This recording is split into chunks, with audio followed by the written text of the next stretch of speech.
Welcome to smart education X Y Z. आज हम बच्चों कक्षा 9 की जो गणित की वर्कबुक है उसका हम कार्यपत्रक 46 हल करेंगे। चलो स्टार्ट करते हैं आज की वीडियो। इसके अंदर हम सबसे पहले तो एक तो क्षेत्रफल कैसे निकालते हैं, साथ ही आयतन कैसे निकालते हैं, इनके बारे में अध्ययन करेंगे। चलो स्टार्ट करते हैं आज की वीडियो। आज का जो पहला सवाल है जिसके अंदर हमें बोला गया है, नीचे दी गई तालिका में प्रत्येक आकार से मिलती जुलती हमारे चारों ओर दिखाई देने वाली पांच पांच वस्तुओं के नाम लिखिए। यानी हमें बताना है कि यहाँ पे कुछ आकृतियां दे रखी है, इसी प्रकार की आकृतियां जो हमारे आसपास में दिखाई देती हैं उनके हमें पांच पांच उदाहरण लिखने हैं। पहला है हमारा घनाभ हो गया, जिसके अंदर 6 भुजाएं होती है और आमने सामने की भुजाएं बराबर होती है। घन है जिसके अंदर भी 6 भुजाएं होती है, सारी भुजाएं बराबर होती है। अगला है हमारा बेलन, जिसके दोनों तरफ 2 वृत्त होते हैं। शंकु है जो हमारा आइसक्रीम का कोण आता है उसकी तरह होता है, और एक हमारा पूरा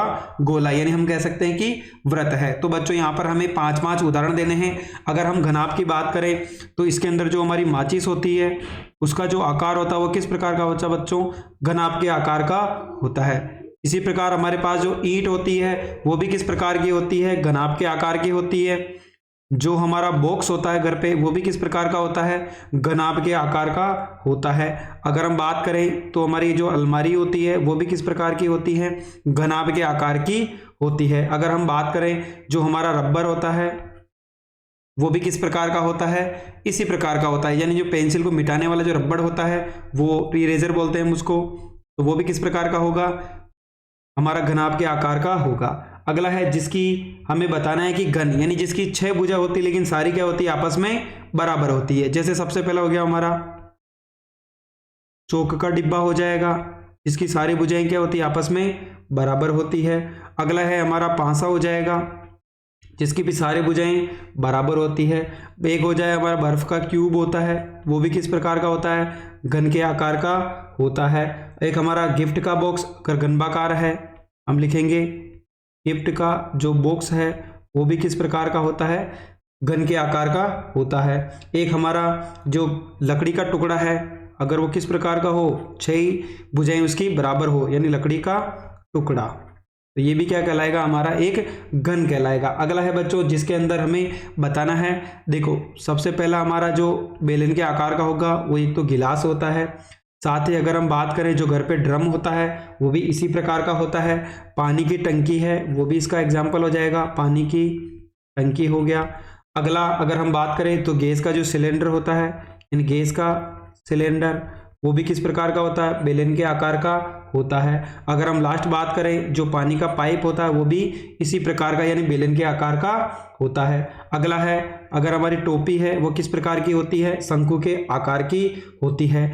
आइसक्रीम का कोन अगला एग्जाम्पल हो जाएगा हमारा, आइसक्रीम का कोन है वो किस प्रकार का होता है, शंकु के आकार का होता है। अगर हम कीप की बात करें जिसको हम कीमा भी बोलते हैं, अगला है हमारा लूडो की जो गोटी होती है, इन्हें हम लिखेंगे लूडो की जो गोटी होती है वो किस प्रकार की होती है, हमारी शंकु के आकार की होती है। झोपड़ी की छत अगला ले सकते हैं हम, झोपड़ी की छत है वो भी किस प्रकार की होती है बच्चों, हमारे शंकु के आकार की होती है। अब हमें बताना है कि जो हमारा अगला है वो गोले का होगा। देखो सबसे पहले क्रिकेट की जो गेंद आती है वो किस प्रकार की होती है, गोले का आकार की होती है।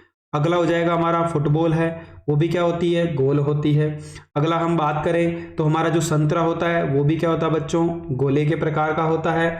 अगर हम बात करें अगला जो हमारी संतरा मौसमी भी कह सकते हैं। साथ ही अगर हम बात करें जो हमारा खरबूजा होता है वो भी किस प्रकार का होता है, एक गोल आकार का होता है। यानी यहाँ पर हमने 5 आकृतियों के बारे में पूरा अध्ययन किया और सभी को जानने का प्रयास किया। अगला जो क्वेश्चन नंबर 2 है बच्चों, जिसके अंदर हमें कुछ अलग चीजें बतानी है। तो यहाँ पर बोला है कि निम्नलिखित परिस्थितियों को पढ़िए तथा एवं पता लगाइए कि किन परिस्थितियों में आयतन तथा किन परिस्थितियों में क्षेत्रफल ज्ञात किया जाएगा। तो चलो एक बार हम समझने का प्रयास करते हैं। मान लो ये हमारा एक मकान है, ये जो पूरा क्या हो गया, अपना मकान हो गया, जो किस प्रकार का है, चाहे घन हो चाहे घनाभाकार हो। अगर मान लो कि चलो एक आयत की बात करें, अगर मैं इसकी दीवारों की बात करूं तब तो क्या होगा, अगर मैं इसकी दीवारों को जोड़ूं तब तो मुझे क्या निकालना पड़ेगा, इसका क्षेत्रफल निकालना पड़ेगा। अगर मैं चाहूं कि इस आयत के अंदर कितनी चीज़ें मैं भर सकता हूँ। मान लो कि मेरे को ये मकान है, इसके अंदर मुझे पानी भरना है। अगर मैं दीवारों की बात करूँ तो मुझे क्षेत्रफल पता करना पड़ेगा, और अगर मैं क्या करूँ, इसके अंदर कोई लिक्विड चीज़ या कोई भी चीज़ भर दूँ तो इसके अंदर कितनी चीज़ आ सकती है, तो वो क्या कहलाता है, उसका आयतन कहलाता है। यानी अगर दीवारों की बात हो तो हमें क्षेत्रफल पता करना है, और अंदर कितनी वस्तु आ सकती है तो हम उसका आयतन ज्ञात करते हैं। तो पहले बोला है कमरे की सभी दीवारों का रंग करवाना है, तो दीवारें आ गई, इसका मतलब हमें क्या करना पड़ेगा, यहाँ पर उसका क्षेत्रफल निकालना पड़ेगा। अगला है एक दीवार को बनाने में ईंटों की संख्या कितनी होगी, तो हमें पता है हम ईंटें कहाँ लगाते हैं बच्चों, ये भी हम दीवारों पे लगाते हैं, तो यहाँ पे भी हमें क्या करना पड़ेगा, उसका क्षेत्रफल निकालना पड़ेगा। किसी बर्तन में कितना दूध भरा जा सकता है, यानी बर्तन के अंदर कोई चीज भरनी है, तो यहाँ पे क्या करना पड़ेगा, उसका हमें आयतन ज्ञात करना पड़ेगा। अगला है गोदाम में कितने कार्टून भरे जा सकते हैं, तो यहाँ पर हमें बताना है कि जो एक गोदाम है उसके अंदर कितनी चीज आ पाएगी, तो वो क्या हो जाएगा, वहां पर उसका हमें आयतन ज्ञात करना होगा। डिब्बे में भरे जा सकने वाले द्रव की मात्रा, तो डिब्बे के अंदर भरना है, तो यहाँ पे भी हम क्या पता करेंगे, उसका आयतन ज्ञात करेंगे। अगला है किसी सिलेंडर में कितनी गैस आ सकती है, यानी हमें बताना है कि सिलेंडर की कैपेसिटी कितनी है, तो यहाँ पे भी क्या हो जाएगा, उसके अंदर की बात हो रही है, तो हम उसका आयतन ज्ञात करेंगे। अगला है संदूक पर कवर बनाने में कितने कपड़े की आवश्यकता होगी, तो देखो संदूक का कवर लगाना है तो हम केवल जो उसकी दीवारें होगी उसी पे कवर लगाएंगे। इसका मतलब हम क्या करेंगे, उस संदूक का क्षेत्रफल ज्ञात करेंगे, यानी उसकी सभी दीवारों को जोड़ करके कपड़ा कितनी आवश्यकता है वो निकाल लेंगे। टेंट बनाने में कितने कपड़े की आवश्यकता होगी, तो टेंट में जो दीवारें हैं यानी उसके कोने हैं उन्हीं पे हमें लगाना है, तो यहाँ पे भी हम क्या करेंगे बच्चों, उसका क्षेत्रफल ही ज्ञात करेंगे, ना कि हम उसका आयतन ज्ञात करेंगे। चलो इसका अगला कार्यपत्रक है 47, उसको भी देख लेते हैं। इसके अंदर देखो हमें बोला है पृष्ठीय क्षेत्रफल और आयतन, यानी हमें पृष्ठीय क्षेत्रफल निकालना है और आयतन। पहले बोला है, देखो क्या क्या पूछा है, शंकु की तिर्यक ऊंचाई, तो देखो यहाँ पर एक हमने शंकु बना रखा है, ये हमारा वृत्त का केंद्र है, तो ये तो हमारी त्रिज्या कहलाएगी। ये हमारी सीधी ऊंचाई है जिसको हम ऊंचाई का नाम देते हैं। ये जो तिरछी ऊंचाई होती है इसको हम तिर्यक ऊंचाई, या हम किस नाम से जानते हैं बच्चों, इसको हम तिर्यक ऊंचाई यानी सलेंट हाइट के नाम से भी जानते हैं। अगला है लंबु, यानी शंकु की लंबवत सीधी ऊंचाई, तो एच हो गई, त्रिज्या क्या हो गई आर, और जो तिरछी ऊंचाई होती है उसको हम क्या बोलते हैं, तिर्यक ऊंचाई बोलते हैं। तीनों में संबंध क्या हो जाएगा, एल स्क्वायर बराबर R square plus H square. हम इसको ऐसे भी लिख सकते हैं, अगर मैं एल का स्क्वायर हटाऊं तो इधर क्या लग जाएगा, हमारा रूट लग जाएगा। इस प्रकार भी हम इसकी तिर्यक ऊंचाई यानी एल का मान निकाल सकते हैं। किसी शंकु का वक्र पृष्ठीय क्षेत्रफल क्या होता है बच्चों, पाई आर एल। संपूर्ण पृष्ठीय क्षेत्रफल की बात करें तो पाई आर आर प्लस एल हो जाएगा। अगला है, अगर हमें उसका आयतन ज्ञात करना है तो 1/3 पाई आर स्क्वायर एच हो जाएगा। देखो पृष्ठीय क्षेत्रफल और संपूर्ण पृष्ठीय क्षेत्रफल का मतलब है, अगर मैं इस शंकु की बात करूं तो मुझे अगर इस पे कोई कवर लगाना है तो मैं नीचे वाला भाग तो छोड़ दूंगा, बाकी सभी भाग के ऊपर मैं कवर लगा रहा हूं, नीचे वाले को छोड़ दूं। यानी अगर किसी आकृति का एक भी भाग अगर छोड़ा जाता है तो हम वहां पर वक्र पृष्ठीय क्षेत्रफल निकालते हैं। या अगर हमें इसका पूरे पे कपड़ा लगाना है यानी कोई भी भाग हमें खाली नहीं छोड़ना है तो हम उस केस में संपूर्ण पृष्ठीय क्षेत्रफल ज्ञात करते हैं। आयतन का मतलब है उस आकृति के अंदर कितनी वस्तु को रखा जा सकता है, यानी उसकी कैपेसिटी कितनी है, तो वहां पर हम उसका आयतन ज्ञात करते हैं। पहला सवाल है, यदि बेलन की त्रिज्या 5 सेंटीमीटर है, तो यहाँ पे त्रिज्या 5 सेंटीमीटर है और ऊंचाई 12 सेंटीमीटर है, तो हमें ये जो तिर्यक ऊंचाई है एल का मान पता करना है। तो देखो एल बराबर क्या होता है हमारा बच्चों, एच का स्क्वायर प्लस क्या होता है आर का स्क्वायर। तो देखो h कितना है हमारे पास, यहाँ पर अगर हम बात करें तो h का मान 12 है, यानी 12 का स्क्वायर करना है। r कितना है 5, तो 5 का स्क्वायर कर देंगे, तो हमारा जो 12 का स्क्वायर कितना होता है 144, 5 का स्क्वायर कितना होता है हमारा 25 होता है। तो देखो दोनों को अगर हम 144 और 25 को जोड़ें तो हमारे पास जो मान आएगा वो कितना आएगा 169 आएगा। तो देखो ये किसका स्क्वायर होता है 169 हमारा 13 का होता है, यानी जो हमारी तिर्यक ऊंचाई एल का मान कितना होगा यहाँ पर 13 सेंटीमीटर होगा। चलो अगला सवाल देख लेते हैं। एक शंकु के आकार की टोपी बनानी है, यानी हमें टोपी जो बनानी है उसका आकार किस प्रकार का है शंकु का।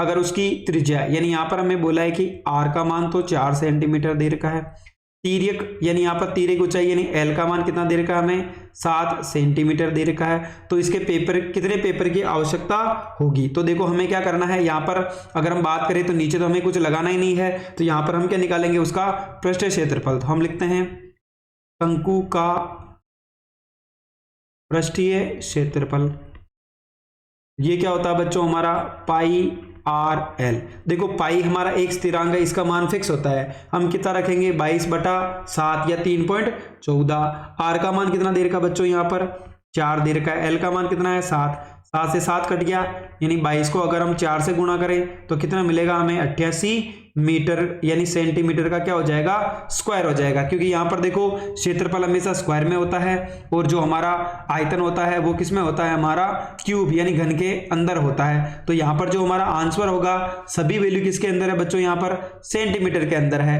तो हमें क्या करना है यहाँ पर जो वैल्यू निकालनी है वो किस में होगा, इसका जो आंसर होगा वो हमारा सेंटीमीटर का क्या होगा स्क्वायर होगा, यानी हमारा 88 इसका आंसर होगा। चलो अगला सवाल देख लेते हैं, क्वेश्चन नंबर 3 है जिसके अंदर हमें बोला गया है कि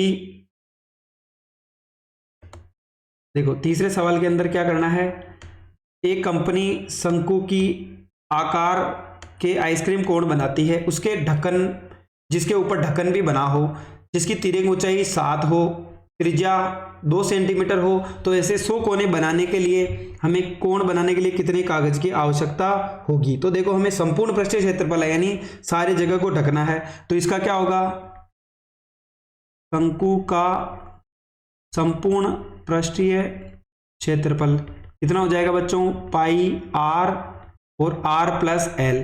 पाई का मान कितना हो जाएगा हमारा 22/7 हो जाएगा, R कितना दे रखा है 2 दे रखा है और L का मान कितना है यहाँ पर 7 है। अगर हम दोनों को जोड़ दें तो 22/7 इंटू 2, 7 और 2 को जोड़ा कितना हो गया बच्चों यहाँ पर 9 हो गया। अगला अगर हम इसका आंसर निकालें तो बच्चों देखो इन सबको आपस में अगर हम गुणा करें तो कितना हो जाएगा यहाँ पर, देखो इसको इससे गुणा किया तो 22 इंटू 9 दूनी कितना हो गया 18 बटे हुए कितना हो जाएगा 7, गुणा कर लो 18 दूना 36, 3 आ जाएगा 36, 36 से 3 कितना हो जाएगा हमारा 36 में 3 जोड़ा तो कितना हो गया बच्चों 39 हो गया। 7 का भाग देंगे तो हमारा आंसर आएगा 56.52 सेंटीमीटर का स्क्वायर हो गया। यानी ये तो हमें क्या मिल गया, इसका एक कोण का क्या मिल गया क्षेत्रफल मिल गया।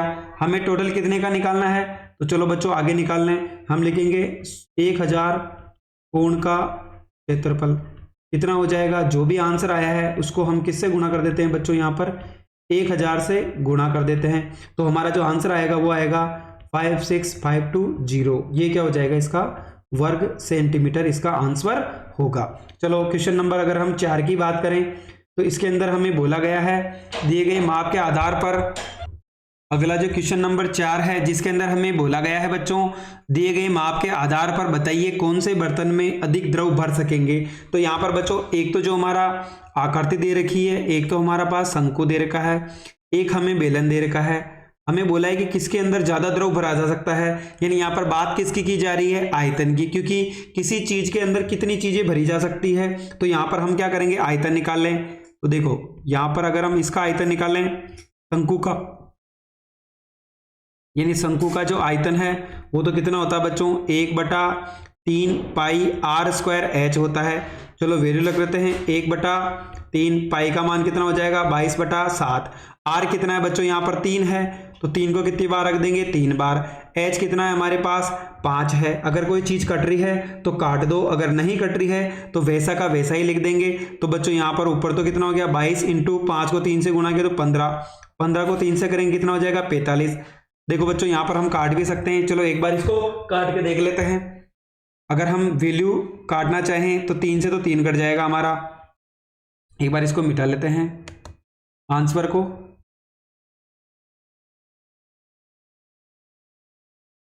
देखो यहां पर अगर हम बात करें आंसर को थोड़ा अंडू कर लेते हैं, इसकी जो वैल्यू होगी हमारे पास वो टोटल होगी बच्चों यहाँ पर। तो बच्चों इसका जो सवाल है एक बार इसको वापस कर लेते हैं। देखो 3 से तो हमारा 3 कट गया, तो ऊपर तो आ जाएगा 22, नीचे कितना आ जाएगा 5 को 3 से गुणा किया तो 15 और 7 का कितना आ जाएगा 7। 22 को हमें किससे गुणा करना है 15 से करना है, तो 15 दूना 30, 3 आ जाएगा 30 और 3 कितना हो जाएगा बच्चों 33/7 हो गया। यानी हमें 330 में किसका भाग देना है यहाँ पर 7 का भाग देना है। तो हमारा जो आंसर आएगा वो आएगा बच्चों 47.14 और ये आंसर किस में आएगा सेंटीमीटर का क्यूब आएगा। दूसरी जो हमारी आकृति है यहाँ पर क्या है बेलन है, तो हम क्या निकाल ले बेलन का आयतन। इसका सूत्र होता है बच्चों पाई R स्क्वायर H होता है। चलो वैल्यू रख देते हैं, पाई का मान तो 22/7, आर कितना है इसके अंदर, देखो ये तो हमारा आर हो जाएगा, ये एच हो जाएगा, यानी आर भी 3 है और एच भी कितना है यहाँ पर 3 है। चलो सभी को अगर हम गुणा करें तो ऊपर तो 22, 3 को 3 बार गुणा करो कितना हो जाएगा 27/7 हो जाएगा। तो हमारा आंसर आ जाएगा 84.25 सेंटीमीटर का क्यूब। तो अब हमें बताना है कि किस आकृति का जो आयतन है वो ज्यादा है। तो बच्चों यहाँ पर देखो, इधर तो हमारा जो आयतन है वो 84.85 है, जबकि यहाँ पर 47.14 है, यानी जो हमारी आकृति राइट साइड में है बेलन, इसका आयतन क्या होगा, ज्यादा होगा। तो हम यहां लिख लेते हैं कि बेलन का आयतन शंकु से ज्यादा होगा।